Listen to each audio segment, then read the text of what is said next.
Update 7.2 is finally out. Now we have so much to cover.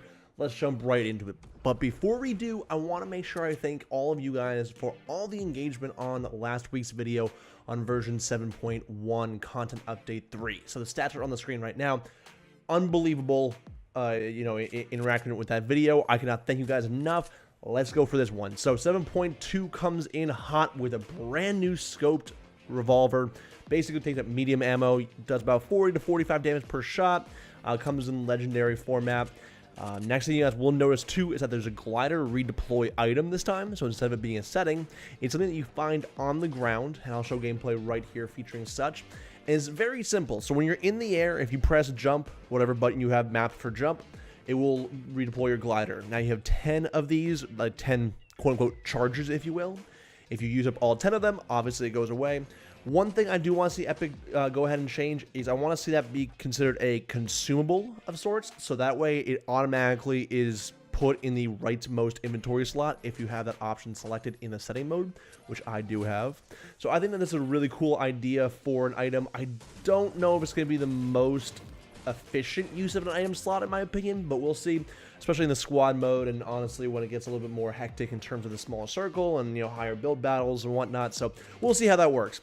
Anyway, minigun adjustments. This one's really cool. So the sound of the minigun has changed completely. So it went from one sound, and now it sounds a lot like the Halo 3 turret. That's the best way for me to describe it. If you guys have played Halo 3, you guys will know this sound. And also, current adjustments within the minigun itself. So it reduced the wind-up time, so the time it takes for it to actually start shooting a bullet from the time that you actually squeeze the trigger, and that was reduced by 37%.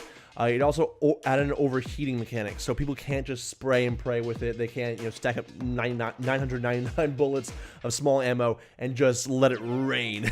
It overheats at some point. So moving on, there are some rarity color adjustments. So the balloons changed from epic to rare. The stink bombs also changed from epic to rare, and the scoped AR actually decreased altogether from rare and epic to uncommon and rare. So you're gonna see a lot more of those gray and green scoped ARs, as well as blue stink bombs and blue balloons. So the next part is actually pretty important as well. The following projectile based weapons have the same projectile trajectory as a heavy sniper rifle. So basically all the sniper rifles, including the hunting rifle, are going to be acting the same in terms of bullet drop off and bullet kind of sway, if you will. So they also did change too, I don't know if you guys have noticed, but in the bottom left corner in the kill feed, if you kill someone with certain types of snipers or hunting rifles, it will say that you no-scoped someone. So that is now changed. So now that will accurately describe if someone actually no-scoped someone or if they were aiming down the scope to get that kill. So moving on, speaking about accuracy with weapons, weapon first shot accuracy now works with icy feet as well as on zip lines, so that one's crucial. Moving on, we have a bunch of different changes in terms of drop rates for the cozy campfire, launch pad, traps, and mountain turrets, with all of them being increased except for the mountain turret. So the launch pad, the cozy campfire, and the traps have all increased in chances of getting them and receiving them from floor and treasure chest as well. So the mountain turret actually just got decreased by 0.07%, so I'm not sure you guys will see too much of a difference there. But moving on, small shield max stack size has been decreased from 10 to 6. That's a kind of a big one. Instead of carrying 10 minis around, now there's actually a debate whether 15 bandages versus 10 minis, or 6 minis. That might be up for debate if you are in a squads or a duos game itself. Now, one of the biggest parts of this update that a lot of people are happy about, that we saw a lot of, not complaints, but requests to fix, were the zip lines. So the zip lines had tons of bugs, whether you crashed into them, whether you jumped off of them by accident, whether you crashed into a teammate or an enemy on the zip line. Either way, they add the ability to change direction via player movement. So if you're going one way on the zip line in the midair, if you start walking, quote unquote, walk the other way using that joystick, it will change the direction on the zip line without having to jump and move your guy and switch directions like that. So rather than moving at max speed as soon as you enter the zip line as well, players will now accelerate and over time to reach their max speed. So that also helps too if you accidentally hit a zip line. There's a whole bunch of other zip line minor improvements. So if an enemy's wall's in the way of the zip line, or if something is in the way of the zip line, they fix that as well.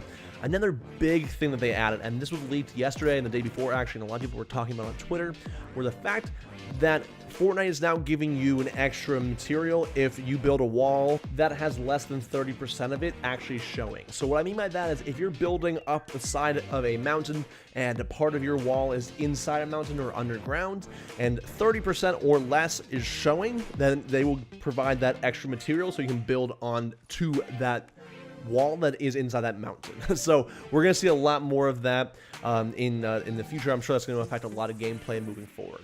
Now, I mean, there's a whole bunch of smaller things that were also added, but one of the biggest things is the infinite dab is even more infinite. So now you can dab for 11 hours instead of 10 hours in the lobby. I don't know why they had to throw that in there, but they did. So there's a lot of other fixes with challenges and whatnot, as well as glider redeploy, not deploying when exiting a storm wing. They did a lot of changes with the storm wing in terms of music and sound and how players interact with it as well. We saw that a lot in the last update, in the content update number 3 for version 7.1. So that is kind of cool to see that they're still listening about the airplanes. Now there's a whole bunch of other things too. Fixed shield damage, sound playing when shooting or getting hit by teammates.